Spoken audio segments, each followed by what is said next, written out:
22కి సంబంధించిన current affairs గురించి అయితే సెంట్రల్ లెవెల్ గవర్నమెంట్ జాబ్స్కి ప్రిపేర్ అవుతున్నారు వాళ్ళందరికీ కూడా మన ఛానల్ తరపు నుండి వస్తున్న current affairs, paper analysis, additional GK videos చాలా యూస్ఫుల్గా ఉంటాయి. కాబట్టి ప్రతి ఒక్కరు మన వీడియోని ఎండ్ వరకు చూడండి. మీకు నచ్చితే లైక్ చేసి షేర్ చేసి మరిన్ని అప్డేట్స్ కోసం మన ఛానల్ని రెగ్యులర్గా ఫాలో అవుతుంది. గైస్, ఇండియాలోనే the largest learning platform and an academy. And APSC, TSPSC ఉద్యోగాలకి, ఎస్ఐ కానిస్టేబుల్ ఉద్యోగాలకి ఎవరైతే ప్రిపేర్ అవుతున్నారో వాళ్ళకి మంచి ప్లాట్ఫామ్ అనమాట ఇది.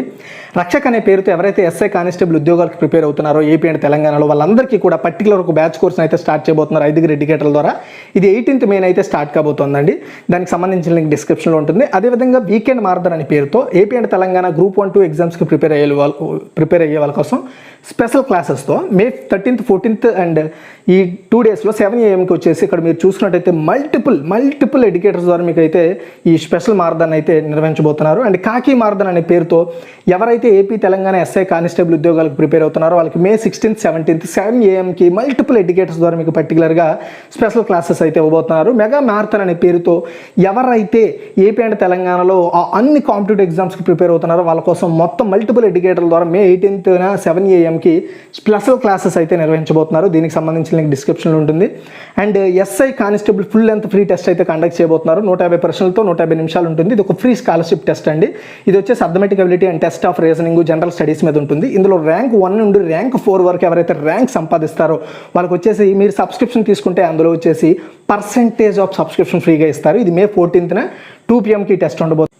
చూడండి ఫ్రెండ్స్, ఇందులో మీరు ఇవన్నీ కూడా యాక్సెస్ చేసుకోవాలనుకుంటే ఖచ్చితంగా మీరు సబ్స్క్రిప్షన్ తీసుకోవాలి. ఇవన్నీ కూడా యాక్సెస్ చేసుకోవాలనుకుంటే సో వీళ్ళు వచ్చేసి ప్రజెంట్ మన కోడ్ వాడితే మీకు 10%, టోటల్గా 20% అయితే సబ్స్క్రిప్షన్లో వీళ్ళు డిడక్షన్ అవ్వబోతున్నారు. 3 monthsకి కానీ మీరు తీసుకుంటే యాక్చువల్గా 4600, కానీ మన కోడ్ వాడినట్టయితే మన కోడ్ డిస్క్రిప్షన్లో ఇస్తాను. ఆ కోడ్ వాడితే 3741 రూపాయలకి రావడం జరుగుతుంది. అండ్ అదేవిధంగా మీరు ఎన్ని మంత్స్ తీసుకుంటే అన్ని మంత్స్కి 20% డిస్కౌంట్ అయితే రావడం జరుగుతుంది. కోడ్ ఇక్కడ ప్రజెంట్ చేస్తాను అండ్ డిస్ప్లే కూడా చేస్తాను. చూడండి, మనకి ఎవరికైతే మన ఛానల్ ద్వారా వస్తున్న కరెంట్ అఫైర్స్, పేపర్ అనాలిసిస్ కావాలనుకుంటారో వాళ్ళకి ఒక మంచి ఆఫర్ అండి. 2021 నుండి 2022 May వరకు కూడా ఎవరికైతే 12 నెలల కరెంట్ అఫైర్స్, పేపర్ అనాలిసిస్ కావాలో వాళ్ళకి కేవలం 200 రూపీస్ ద్వారా పొందొచ్చు.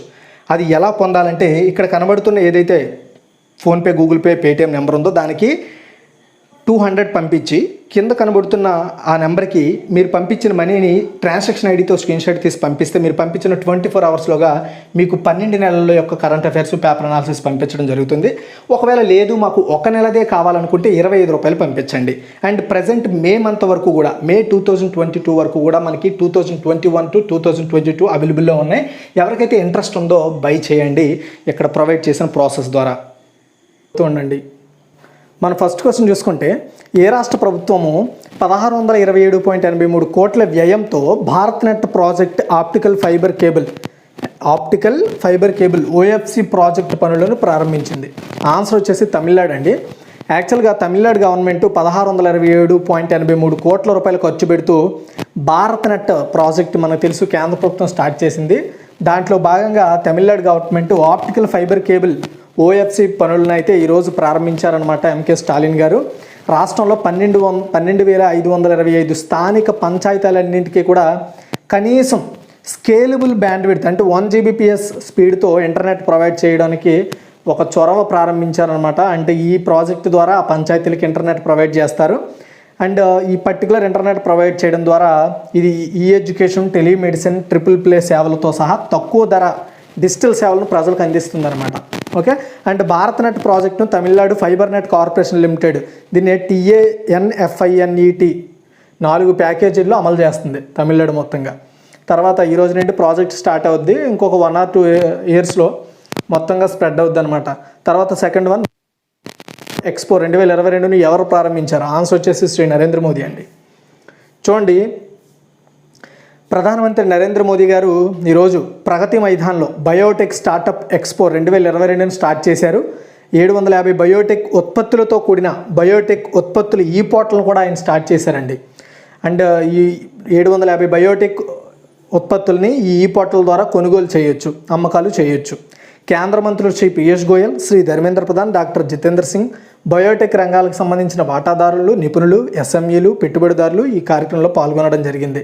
సో ఈ బయోటెక్ స్టార్టప్ ఎక్స్పో 2022 అనేది పర్టికులర్గా మన దేశంలో ఈ పర్టికులర్ బయోటెక్ స్టార్టప్లు తయారు చేసిన ఏవైతే ఉత్పత్తులు ఉంటాయో వాటిని ఇక్కడ ప్రదర్శన చేసి మార్కెటింగ్ చేసుకోవడానికి అవకాశం కల్పిస్తారు.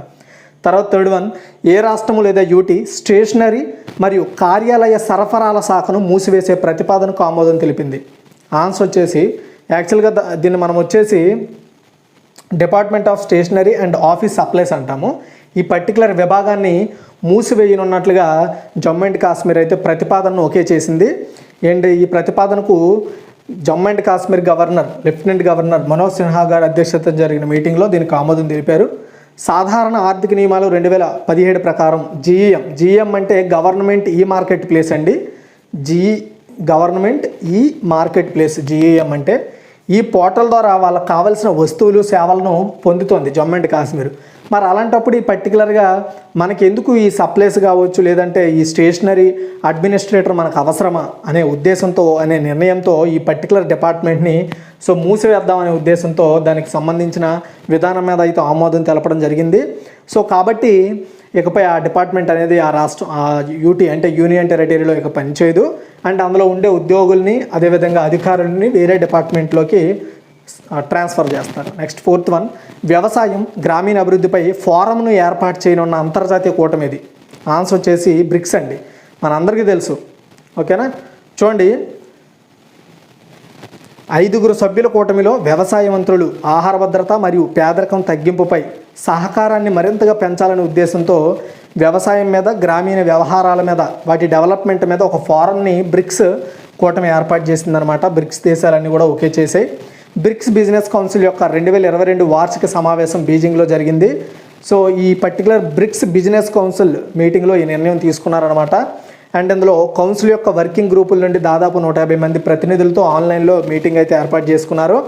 అండ్ 2013లో దక్షిణాఫ్రికాలో డర్బన్లో జరిగిన 5వ బ్రిక్స్ సమ్మిట్ సందర్భంగా 5 బ్రిక్స్ దేశాలు వ్యాపారానికి వాణిజ్యానికి పెట్టుబడికి సంబంధాలను ప్రోత్సహించడం కోసం ఈ బ్రిక్స్ బిజినెస్ కౌన్సిల్ని ఏర్పాటు చేసుకున్నారు. ఓకే, ఈ BRICS business council every year కూడా మీటింగ్ ఏర్పాటు చేసుకుంటుంది. అండ్ ఈ మీటింగ్లో ఈ పర్టికులర్ ఫోరంని అయితే ఏర్పాటు చేశారు. భారతదేశం నుండి ప్రాతినిధ్యం వహిస్తున్న సహాయ వ్యవసాయ శాఖ మంత్రి శోభా కరంద్లాజే వ్యవసాయ రంగంలో అండ్ రైతుల సంక్షేమం కోసం ప్రభుత్వం తీసుకుంటున్న వివిధ చర్యల గురించి కార్యక్రమాల గురించి ఆయన ఆ మీటింగ్లో చెప్పారు. మన దేశం నుండి ఈయన పార్టిసిపేట్ చేశారు ఆ మీటింగ్లో. తర్వాత ఫిఫ్త్ వన్, ప్రపంచంలో 7 ఎత్తైన శిఖరాలను అధిరోహించిన యంగెస్ట్ ఫీమేల్ ఇన్ ఇండియాగా ఎవరు రికార్డు సృష్టించారు? చాలా ఇంపార్టెంట్ అండి ఇది. ఆన్సర్ వచ్చేసి మాలావత్ పూర్ణ. ఇంకొక విషయం గుర్తుపెట్టుకోండి, మాలావత్ పూర్ణకి సో ఎవరెస్ట్ శిఖరాన్ని అధిరోహించిన ప్రపంచంలో అతిపిన్న వయస్కురాలిగా ఉన్న రికార్డు అయితే ఉంది. అయితే ఇప్పుడు ఆమె ప్రపంచంలో 7 ఎత్తైన శిఖరాలు అధిరోహించిన యంగెస్ట్ ఫీమేల్, మన ఇండియాలో యంగెస్ట్ ఫీమేల్గా ఆమె రికార్డు అయితే సృష్టించిందండి. రీసెంట్గా ఉత్తర అమెరికాలోని డెనాలి పర్వత శిఖరం 6190 మీటర్లు 20,310 అడుగులు ఉంటుంది, దాన్ని అధిరోహించారనమాట. అండ్ ఈ ఘనత సాధించిన యంగెస్ట్ ఫీమేల్ ఇన్ ఇండియా ఆమె. అండ్ ఆమె 2014లో ఎవరెస్ట్ శిఖరాన్ని అధిరోహించిన ప్రపంచంలో అతిపిన్న వయస్కురాలకు కూడా ఆమెకు రికార్డు ఉంది. ఆమె ఇప్పటి వరకు ఎవరెస్ట్, ఆఫ్రికాలో కిలిమాంజరో ఇవన్నీ కూడా ఎక్కారు. అండ్ దక్షిణ భారతదేశం నుండి అంటే మన సౌత్ ఇండియా నుండి ఈ 7 సమ్మిట్లు అంటే 7 పర్వతాలను ఎక్కిన మొదటి యువతి ఈమెనే. ఓకే, ఈమె తెలంగాణకి చెందిన ఆమె పూర్ణ గారు. సో పూర్ణ అధిరోహించిన 7 పర్వతాలు ఇక్కడ మీరు చూసుకోవచ్చు list. Everest Asia, Mount Kilimanjaro Africa, Mount Elbrus యూరోప్లో ఉంది, మౌంట్ అకోన్ కగువా దక్షిణ అమెరికా, మౌంట్ కార్డినెంట్ Oceania, Mount Vinson Antarctica, Mount Denali ఉత్తర అమెరికా. రీసెంట్గా ఈ మౌంట్ డెనాలినే ఆమె అచీవ్ చేశారు. తర్వాత 6th one, world directory of modern military aircraft, దీన్ని WDMMA అంటారు. దీని అధ్యయనం ప్రకారం దేశాల వారీగా భారత వైమానిక దళం ఎన్నో స్థానంలో ఉంది గుర్తుపెట్టుకోండి, దేశాల వారీగా. ఆన్సర్ వచ్చేసి 3rd ప్లేస్ అండి. ప్రపంచంలో ఉత్తమ ఎయిర్ ఫోర్సులలో దేశాల వారీగా చూస్తే 3rd ప్లేస్లో మన దేశానికి సంబంధించిన ఎయిర్ ఫోర్స్ ఉందండి. అండ్ చైనా కంటే మన దేశ ఎయిర్ ఫోర్సు ముందుందట. And world directory of modern military air craft సంస్థ అధ్యయనం చేసి ర్యాంకులను ఇచ్చింది. సో క్వాంటిటీ అంటే సంఖ్యతో పాటు క్వాలిటీ రెండింటిలోనూ అమెరికా దళాలు ప్రపంచంలో టాప్లో ఉన్నాయి. తొలి 2 స్థానాల్లో US air force and US navy ఉండగా రష్యన్ ఎయిర్ ఫోర్సు 3rd ప్లేస్లో ఉంది. ఎందులో? క్వాంటిటీలో, ఓకే, క్వాలిటీలో. అండ్ తిరిగి 4-5 స్థానాల్లో US army aviation, US marine corps ఉన్నాయి. 6వ స్థానంలో ఇండియా ఎయిర్ ఫోర్స్ ఉంది. ఎందులో అండి ఇది? క్వాలిటీలో. తర్వాత ఇదే దేశాల వారిగా చూసుకుంటే మన ఎయిర్ ఫోర్స్ ప్రపంచంలో 3rd ప్లేస్లో ఉంది. మనకన్నా ఎక్కువ సంఖ్యలో యుద్ధ విమానాలు, హెలికాప్టర్లు ఉన్న China people's liberation army air force 7వ స్థానంలో ఉంది. అయితే China PLV navy air force 15వ స్థానంలో ఉంది. యాక్చువల్గా మన దేశంలో కేవలం ఎయిర్ ఫోర్సు, నేవీ అండ్ అదేవిధంగా ఆర్మీ అంటాం, కానీ ఒక్కొక్క దేశంలో అయితే ఎయిర్ ఫోర్స్లో కూడా చాలా చాలా విభాగాలు ఉంటాయి. ఓకే, అది. అండ్ సంఖ్యపరంగా ర్యాంకులు చూసుకుంటే క్వాలిటీ కాదు, ఇవి సంఖ్యపరంగా చూసుకుంటే క్వాలిటీలో మన ఇండియా 3rd ప్లేస్లో ఉంది, సంఖ్యపరంగా చూసుకుంటే 4th ప్లేస్లో ఉందన్నమాట. అండ్ మన దగ్గర యుద్ధ విమానాలు, హెలికాప్టర్లు ఎన్ని ఉన్నాయో ఇక్కడ మీరు చూసుకోవచ్చు. టాప్లో అమెరికా ఉందండి, తర్వాత రష్యా, చైనా ఉండడం జరిగింది. టోటల్ లిస్ట్ ఇక్కడ మీరు తీసుకోవచ్చు, చూడండి. ఓకేనా.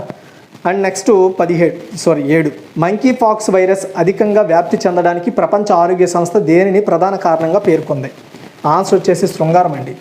కరోనా తర్వాత ప్రపంచాన్ని భయపెడుతున్న మరో వైరస్ మంకీ పాక్స్. పశ్చిమ ఆఫ్రికాలో ఇది స్టార్ట్ అయింది. ఈ వైరస్ వల్ల ఇప్పటికీ ఈ పర్టికులర్గా పశ్చిమ ఆఫ్రికాలో 66 మంది చనిపోవడం జరిగిందండి. అండ్ అదేవిధంగా ఇప్పటికే చాలా దేశాలకు స్ప్రెడ్ అయింది, లైక్ అప్రాక్సిమేట్లీ 20 కంట్రీస్కి అనుకుంటా. ఈ నేపథ్యంలో ప్రపంచ ఆరోగ్య సంస్థ ఒక విషయాన్ని అనౌన్స్ చేసింది. మంకీ పాక్స్ అధికంగా వ్యాప్తి చెందడానికి శృంగారమే మెయిన్ రీజన్ అని చెప్తోంది. మంకీ పాక్స్ ఉన్నవారు ఇతరులతో శృంగారంలో కలవడం ద్వారా ఈ వైరస్ అనేది వ్యాప్తి అధికంగా ఉందని ఆరోగ్య సంస్థ చీఫ్ టెడ్రోస్ అధునామ్ చెప్తున్నారు. తర్వాత 8 ఐఐటి ఢిల్లీలో గ్రీన్ ఉర్జా కాంక్లేవ్ 2022ని ఎవరు ప్రారంభించారు? ఆన్సర్ వచ్చేసి శ్రీ అశ్విని కుమార్ చౌబే. ప్రపంచ పర్యావరణ దినోత్సవం సందర్భంగా ఇండియన్ ఇన్స్టిట్యూట్ ఆఫ్ టెక్నాలజీ ఢిల్లీలోని గ్రీన్ ఉర్జా కాంక్లేవ్ 2022ను అండ్ గ్రీన్ గ్లోబల్ అవార్డులను అటవీ మరియు వాతావరణ మార్పుల శాఖ సహాయ మంత్రి అశ్విని కుమార్ చౌబే ప్రారంభించారు. గ్రీన్ ఉర్జా కాంక్లేవ్ 2022ని Confederation of Renewable Energy Services Professionals and Industries and IIT Delhi and CMEEIIM Lucknow మరియు హాన్స్రాజ్ కాలేజ్ ఢిల్లీ యూనివర్సిటీ కలిసి నిర్వహించడం జరుగుతుంది. సో గ్రీన్ ఉర్జా కాన్క్లేవ్ అనేది పర్యావరణానికి సంబంధించి నిర్వహించే ఒక పర్టికులర్ సమావేశం లేదా సదస్సు, సమ్మిట్. ఓకే. తర్వాత 9 బ్లూ డ్యూక్ను రాష్ట్ర సీతాకోకచిలుకగా ఏ రాష్ట్రం ప్రకటించింది? చాలా ఇంపార్టెంట్. ఆన్సర్ వచ్చేసి సిక్కిం అండి. సిక్కిం రాష్ట్రం బ్లూ డ్యూక్ గుర్తుపెట్టుకోండి. బ్లూ డ్యూక్ అనే ఒక సీతాకోకచిలుకని, ఇది ఒక సీతాకోకచిలుక జాతి. ఈ సీతాకోకచిలుకను ఆ రాష్ట్రానికి ఆ రాష్ట్ర సీతాకోకచిలుకగా ఎంపిక చేసింది. సిక్కింలో 720 సీతాకోకచిలుక జాతులు ఉండగా బ్లూ డాక్ ఇందులో ఒకటి. రీసెంట్గా ఆన్లైన్లో పోల్ నిర్వహించారు, ఇందులో 57%. సో బ్లూ డాక్ సీతాకోకచిలుక ఓట్లు రావడంతో దీన్ని రాష్ట్ర సీతాకోకచిలుకగా ఎంపిక చేశారు. బ్లూ డాక్ బస్సారోనా దుర్గా అని కూడా పిలుస్తారు. ఇది సిక్కిం అండ్ తూర్పు హిమాలయాలకు ప్రత్యేకంగా అక్కడే ఉంటుంది. ఇది మొదటిసారిగా 1858లో సిక్కింలో కనుగొన్నారు. Blue Duke wildlife protection act 1972లోని షెడ్యూల్ 2లో ఉంది. దాని ప్రకారంగా దీన్ని రక్షిస్తున్నారనమాట. అండ్ తర్వాత 10 బహుళజాతి శాంతి వ్యాయామం ఎక్స్కాన్ క్వెస్ట్ 2022 ఎక్కడ ప్రారంభమైంది? ఎక్స్కాన్ క్వెస్ట్ ఆన్సర్ వచ్చేసి మంగోలియా. భారతదేశంతో సహా 16 దేశాలు సైనిక బృందాలు పాల్గొనే బహుళజాతి శాంతి పరిరక్షణ వ్యాయామం, దాన్ని ఎక్స్కాన్ క్వెస్ట్ 2022 అనేది మంగోలియాలో స్టార్ట్ అయిందండి. మంగోలియా అధ్యక్షుడు ఉఖ్నాగిన్ కురేల్సుక్ ఈ వ్యాయామాన్ని ప్రారంభించారు. భారత సైన్యానికి లడక్ స్కౌట్లు ప్రాతినిధ్యం వహిస్తున్నారు. 14 రోజులు ఈ వ్యాయామం అయితే జరగడం జరుగుతుందండి. సో ఇది సైనిక సంబంధాల మీద, శాంతికి సంబంధించి మద్దతు ఇవ్వడం, అదేవిధంగా సైనికుల అభివృద్ధి మీద అండ్ ఇందులో పాల్గొనే సైనికుల యొక్క సంసిద్ధతను పెంచడం, అంటే ఒకరి మీద ఒకరు పోటీని కావచ్చు, లేదంటే ఒకరి మధ్య ఒకరి సమాచారాన్ని, ఇన్ఫర్మేషన్ పాస్ చేసుకోవడం దీని ఉద్దేశం. తర్వాత 11 గరుడ ఏరోస్పేస్ బ్రాండ్ అంబాసిడర్గా ఎవరు నియమితులయ్యారు? ఆన్సర్ వచ్చేసి ఎంఎస్ ధోని అండి. భారత మాజీ క్రికెటర్ మహేంద్ర సింగ్ ధోని చెన్నైకి చెందిన డ్రోన్ స్టార్టప్ కంపెనీ అయిన గరుడ ఏరోస్పేస్ ప్రైవేట్ లిమిటెడ్కి పెట్టుబడి పెడుతూ అదే సంస్థకి బ్రాండ్ అంబాసిడర్గా ఆయన నియమితులు కావడం జరిగిందనమాట. దాదాపు 400 డ్రోన్లు, 500 మంది పైలట్లు ఉన్నారనమాట ఈ కంపెనీలో. అండ్ 26 నగరాల్లో పనిచేస్తున్న 300 డ్రోన్లు, 500 పైలట్లతో కూడిన గరుడ ఏరోస్పేస్ డ్రోన్ తయారీ కేంద్రాలను రీసెంట్గా మోదీ గారు స్టార్ట్ చేశారు. తర్వాత 12 భారతదేశపు మొట్టమొదటి వ్యవసాయ భూమి ధర సూచికను ఏఐఐఎం ప్రారంభించింది. గుర్తుపెట్టుకోండి, భూమి ధర సూచికను మన ఇండియాలో ఫస్ట్. ఆన్సర్ వచ్చేసి ఐఐఎం అహ్మదాబాద్. చూడండి, ఐఐఎం అంటే ఇండియన్ ఇన్స్టిట్యూట్ ఆఫ్ మేనేజ్మెంట్ అనమాట. ఐఐఎం అంటే ఇందులో అహ్మదాబాద్కి చెందిన సంస్థ ఎస్ఫార్మ్స్ ఇండియాతో కలిసి ఐఐఎంఏ అంటే IIM Ahmedabad SFarms India land price index దీనిని స్టార్ట్ చేసింది. దేశవ్యాప్తంగా వ్యవసాయ భూముల ధరలు వాటి యొక్క నాణ్యతను నియంత్రిత డేటాను అందించడం ఈ ఇండెక్స్ ఉద్దేశం. అంటే ఆ భూముల యొక్క ఖరీదుని తెలియజేస్తుంది అనమాట. ఏ ఏ రాష్ట్రాలు ఎంతెంత భూములు ఎంతెంత ఖరీదులో ఉన్నాయని తెలియజేస్తుంది. యాక్చువల్గా ఫస్ట్ టైం అయితే ఇందులో కొన్ని అంటే 6 రాష్ట్రాలకు మాత్రమే ప్రజెంట్ ఫస్ట్ ఇండెక్స్లో 6 రాష్ట్రాలకి ఛాన్స్ ఇచ్చింది. ఫ్యూచర్లో మెల్లమెల్లగా రాష్ట్రాలను యాడ్ చేసుకుంటూ పోతామని చెప్తున్నారు. ఇందులో ఆంధ్రప్రదేశ్, కర్ణాటక, మహారాష్ట్ర, తమిళనాడు, తెలంగాణ, ఉత్తరప్రదేశ్ ఉన్నాయన్నమాట. And agri land price index ప్రకారం కర్ణాటకలోని వ్యవసాయ భూమి అండ్ తెలంగాణలో అత్యధికంగా భూమి వాల్యూ కలిగిన భూమి ఎక్కువగా తెలంగాణలో ఉన్నాయంట. తర్వాత వచ్చేసి అంటే భూమికి ఎక్కువ వాల్యూ ఉంది అక్కడ తెలంగాణలో, తర్వాత కర్ణాటక. సో ఈ ఇండెక్స్ ప్రకారం 6 రాష్ట్రాల్లో 34 జిల్లాల్లోని అత్యంత ఖరీదైనవి లెక్కించారు. 32 జిల్లాల్లో అతి తక్కువ భూములు అంటే మధ్యస్థంగా ఉన్న వాటిని, అదేవిధంగా 41 జిల్లాల్లో తక్కువ ఖరీదైన భూములను కూడా గుర్తించారట. తర్వాత 13 ఉగ్రవాదానికి సంబంధించిన నేరాలపై దర్యాప్తు మరియు విచారణలకు సహాయం కోసం, ఉగ్రవాదానికి సంబంధించిన నేరాలపై దర్యాప్తు అదేవిధంగా విచారణలో సహాయం అందించుకోవడం కోసం భారతదేశం ఏ దేశంతో ఒప్పందం కుదుర్చుకుంది అంటే ఆన్సర్ వచ్చేసి పోలాండ్ అండి.